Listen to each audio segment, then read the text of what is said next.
دنیا بھر میں سحری اور افطار کے اوقات تو مختلف ہیں، لیکن کبھی آپ نے سوچا کہ خلا میں موجود انٹرنیشنل اسپیس سینٹر میں موجود مسلمان خلا باز کس طرح اور کن اوقات میں روزہ سحر اور افطار کرتے ہیں؟ یہ تو سب کو پتہ ہے کہ انٹرنیشنل اسپیس سینٹر میں مسلمان خلا باز بھی اپنی خدمات سر انجام دیتے ہیں۔ ایسے میں اگر رمضان المبارک کا مہینہ آ جائے تو وہ روزے کیسے رکھتے ہیں، وہ نماز کے دوران قبلہ رخ کا تعین کیسے کرتے ہیں، اور پھر سب سے اہم کہ نماز کے لیے وضو کس طریقہ کار کے تحت کیا جاتا ہے۔ تو چلیں بتاتے ہیں کہ خلا باز خلا میں روزہ کیسے رکھتے ہیں، نماز کیسے پڑھتے ہیں اور وضو کیسے کرتے ہیں۔ 2007 میں ملیشیا کے خلا باز شیخ مظفر شکور جب انٹرنیشنل اسپیس سینٹر کے 16ویں مشن پر جانے لگے، ایک تو خانہ کعبہ کی طرف رخ کر کے نماز پڑھنے کا مسئلہ تھا کیونکہ انٹرنیشنل اسپیس سینٹر مسلسل حرکت میں رہتا ہے، اور دوسرا یہ تھا کہ وہ اپنے 9 روزہ خلائی قیام کے دوران رمضان المبارک کے روزے بھی خلائی اسٹیشن میں رکھنا چاہتے تھے، مگر مسئلہ یہ تھا کہ وہ سحر اور افطار کے اوقات کا تعین کیسے کریں۔ انٹرنیشنل اسپیس سینٹر ISS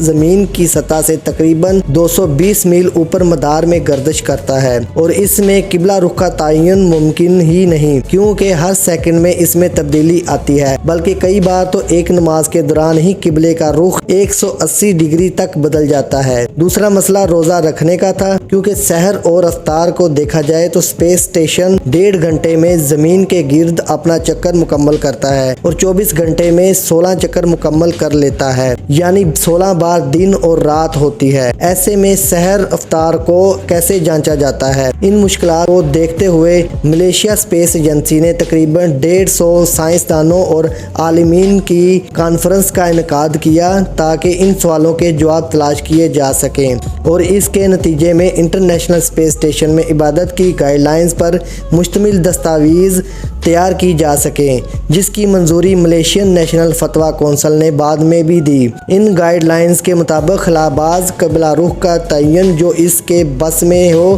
اس کے مطابق کرے، جیسے خانہ کعبہ کی پروجیکشن اسپیس اسٹیشن میں کرے، مشکل ہو تو زمین کی جانب یا کسی بھی جانب رخ کر کے وہ نماز ادا کر سکتا ہے۔ فتویٰ کونسل نے یہ بھی کہا کہ جہاں تک ممکن ہو سکے روزے جو ہیں وہ خلا باز زمین پر آ کر دوبارہ رکھ سکتا ہے۔ خلا باز اگر روزہ رکھنا چاہتے ہیں وہ قازقستان کے اس مقام کے طلوع آفتاب اور غروب آفتاب کے اوقات کے مطابق روزہ رکھیں جہاں سے وہ خلا کے لیے روانہ ہوئے تھے، مگر یہ مسئلہ عرب خطے کے ایک خلا باز نے پہلے بھی اپنا حل کیا تھا۔ ملیشین خلا باز سے پہلے 1985 میں خلا میں جانے والے پہلے عرب خلا باز شہزادہ سلطان بن سلمان نے 1405 ہجری کے رمضان المبارک میں امریکی اسپیس شٹل ڈسکوری کے سفر کے دوران ایک روزہ رکھا تھا۔ 29ویں روزے وہ اپنی ٹیم کے ہمراہ خلائی شٹل پر روزہ رکھ کر سوار ہوئے، جبکہ خلا میں روزے کے اوقات کے حوالے سے سعودی شہزادے کا کہنا تھا کہ